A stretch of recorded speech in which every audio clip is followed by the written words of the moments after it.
Here is a fairly quick review of Batman Death in the Family, the storyline where Robin lives, which just came out, I want to say a year ago, around 2023, 2024, something like that. So let's just get into it. Good morning, afternoon, or evening, wherever you are. I talk about a lot of superheroes and comics on this channel, so if you like that, consider subscribing and liking the video. I initially did not like how Bruce reacted to Jason's trauma after the events of Batman and Death in the Family, where this storyline picks up pretty much right after the Joker blows up the building that Jason's in, and instead of going the route of Jason being killed off, it just picks up with Jason being alive.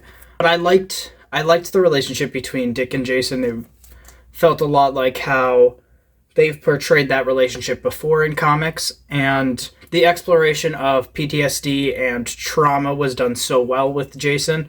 Even the ending of number 1 was very, very good. Bruce talking to Jason while he was dealing with the fear toxin was exactly what I like to see from Batman. It felt a lot more like Batman than the original reaction of him trying to tell Jason that he needs to move on from his trauma immediately. But moving on to the second issue, Joker's manipulation of the doctors in the asylum was genuinely terrifying, and seeing them seriously try to heal the Joker's broken personality was pretty ironic in my opinion, especially because we quickly saw that he cannot be healed. Even if any doctors think that he can be, he won't be able to be. Watching Bruce and Jason try to deal with Jason's trauma from the events was done pretty well, and it makes you feel a little bit better about how Bruce initially reacted, because he was just trying to help Jason out of love, even if it was like a tough love scenario. I like the little exploration of Bruce questioning whether or not it was the right choice to bring Jason and Dick into this lifestyle,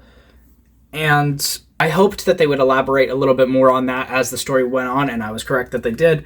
I was so invested to see who actually ended up killing the Joker, because at the beginnings of these issues, each had a little picture of the Joker dying, and they didn't tell you until the 4th issue who did actually pull the trigger on killing him with a gun. Moving on to issue 3, I wondered if they were going to have Jason be the one who killed the Joker, and I liked the decision of opening each of these comics with that same panel, because it really gets you invested in the story and wanting to see where all of these events end up. Joker imagining Robin making fun of him was done incredibly well, because it showed how much the Joker really hated Jason and why he really tried to kill him in the first place. Bruce delving into his trauma with Dr. Dev was very interesting, because it gave us a side of Batman that we don't very often see, which is the side of Batman who is going to therapy to try and resolve some of the pent-up issues that he had from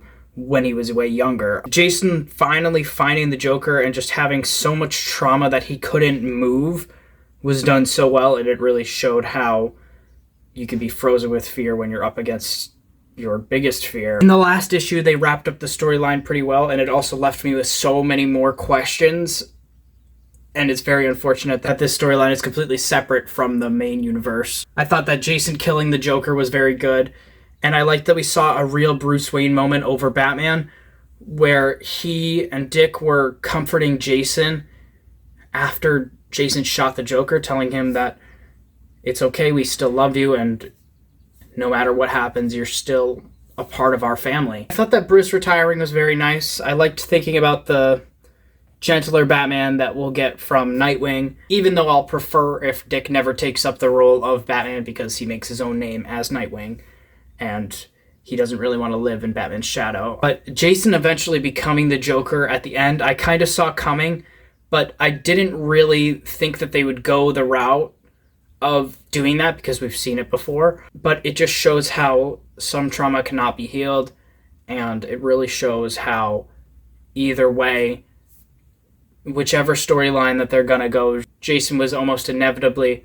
always going to be put in this position where he was almost no better than the criminals that came before him and caused all this trauma in his life.